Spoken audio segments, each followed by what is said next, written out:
আমি টুটু সাধু, আমার চ্যানেলের নাম ক্যামেলিয়া। আমি এখন একটা টিফিনের থালি দিচ্ছি। টিফিনের মধ্যে রয়েছে ফুলকপির পকোড়া। এখন এই যে সিজনটা, এইটা সিজনের টাইমে এখন তো ফুলকপি খুব বড় বড় হয় আর খুব জমাট হয়। তো এগুলো বড় বড় করে কাটলে ভেতরে কোনো নুন ঝাল কিছু ঢোকে না।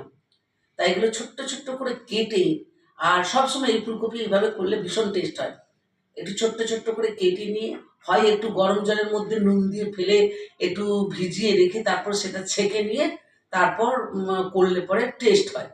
তা আমাদের এই পকোড়াটা ছোট ছোট করে কেটে একটু নুন দিয়ে একটু ম্যারিনেট করে রাখা হয়েছিল। তারপর সেটা ছেঁকে নিয়ে তার থেকে জল বেরোয়।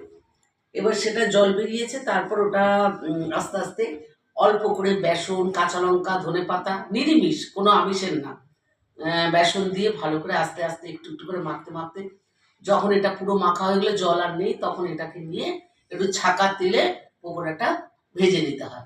এটা চায়ের সাথে খেতে ভালো লাগে, ভাতের সাথে খেতে ভালো লাগে। তাই ফুলকপির পকোড়া আর দুধ চা আদা দিয়ে।